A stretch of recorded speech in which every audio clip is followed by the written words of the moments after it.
What's up, YouTube? Welcome back to the channel. Today, let's talk about advice on applying for credit cards. I find some fascinating stuff in the MyFICO forums, and I wanted to go through this specific example with you. So if you are in the mid 660s and you're looking for advice on what credit cards to get, applying for credit cards in general, and just walking through a live scenario like that, well, then this video is for you. Stick around. Okay, let's dive in.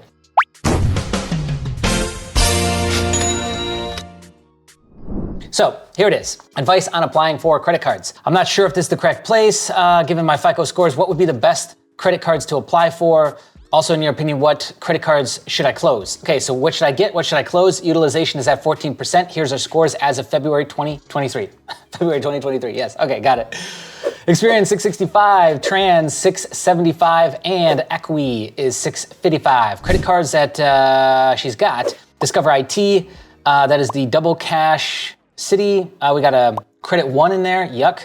And it's not even the Amex. We got a Quicksilver in there, Target by TD Bank, I think, right? Macy's, that's a store card. And then this looks like another Overstock, yeah, another store card. So $100, $150, $300, $300. Okay, so we're clearly rebuilding. Like, she's given us nothing, and I can already tell you right now, she's got derogatories on her account, or she went bankrupt, or she's got something going on, because these are all like mostly starter limits. The highest limit she's got is 2,000, and she got rid of Capital One secured. Oh God. So she got hit with all 3 inquiries for a secured card. Yuck. And she closed that one. So what is this one? 300. So she's walking through like the rebuilding phase. They start you off with like $200 or $300, and then you pay 6 times. 6 on-time payments or something, and then they bump you up to like 500. So she's not even to that yet. So we already know out of the gates between the scores, the amount of cards and the limits that she's rebuilding, right? So that's obvious right out of the gates. Boom. 14% utilization. Okay. Yeah, this guy's saying, hey, we need more information. Let's see what else we got. All right, so to clarify, she would like higher limits. Well, yeah, duh. I'm not sure about annual fees. That doesn't matter. Higher limits, like there's a ton of high limit cards without annual fees. We don't even really need to have that conversation right now. There's so many other questions that need to be had and answered first. Okay, so how long on a Discover and the double cash? Okay, that's like way too deep. We're going way too deep into this. But I wanted to add cashback card. Yeah, I mean, I would definitely look at cashback cards. Okay, so, and these are good contributors, like South Jamaica is a really good contributor. American Express, Blue Cash Every Day. Yeah, could try and get in there. I mean, essentially what they're gonna do is they're gonna look at your credit profile and they're gonna say, oh, well, this person's got a bunch of $100 limits, $200 limits. That looks bad for the most part. Sometimes that doesn't have a negative effect. I find that more times than not, it kind of does.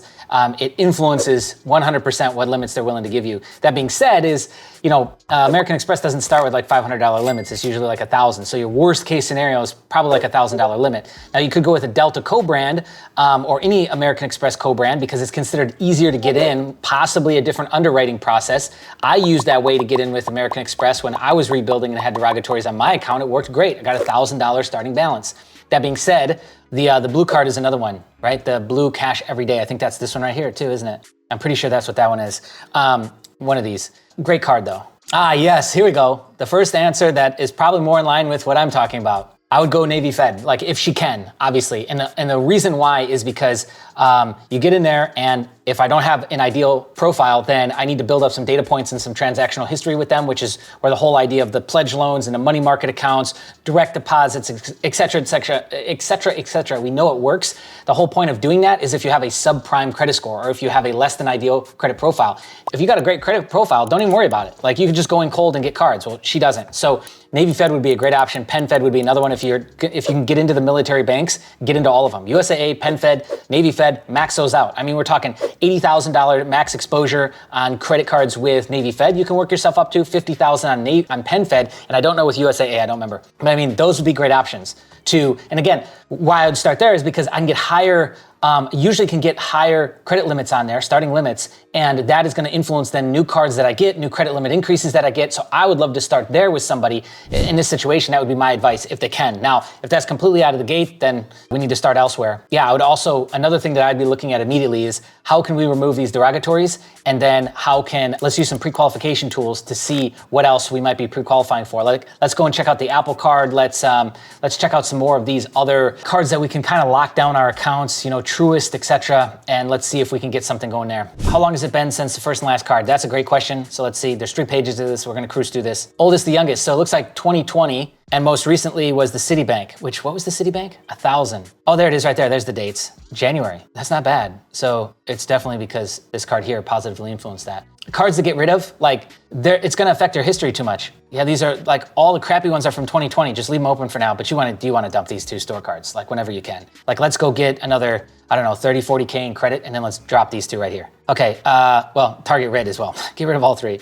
They're all junk. And yeah, that's from 2022. This is another older one right there. Yeah, and then you would have no history. Your average age of accounts would be horrible. I did have credit back in 2015, but was young, dumb, and uneducated about finances. Credit, hey, we all went through that, trust me. Maybe not everyone, but I did too. Luckily, the derogatory marks, will be off my credit report in the next year or so. See, I told you.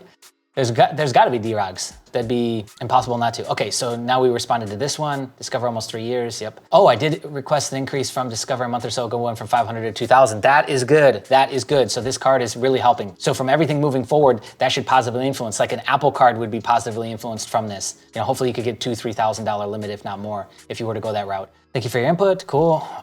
Thanks, welcome. Mind expanding why you would close the credit one? Because it sucks, that's why. They're all trash. Like literally get rid of all these from credit one on over, get rid of them, they're junk. But not all at once, not right now. Go get all your new credit first. You do not close those accounts before you go get new credit. Uh-oh, here we go. Now the truth is coming out. So funny story, not so funny probably. Once upon a time, I did have a credit card with Navy Fed. Mom served Navy and Army, but 18-year-old me was not so smart paying off the credit card on time. I do recall them giving me a significant credit line. Probably not the smartest on their part. No, it was not. And this is what we talk about. This is why we talk about this on the channel so much.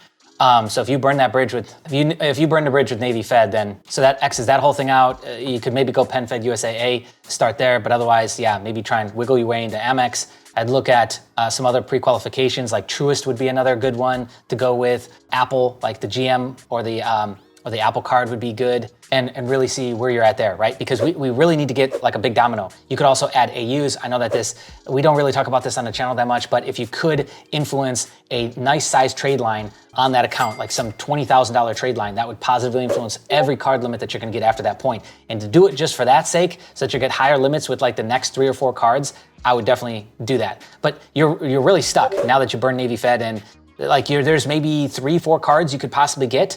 I don't know, maybe 10, 15,000 in credit if we're lucky. If we don't do the AU route, if you did the AU route, you might get upwards of 20, but then you gotta get those new cards on, and then we gotta clean that profile and get rid of the derogatories.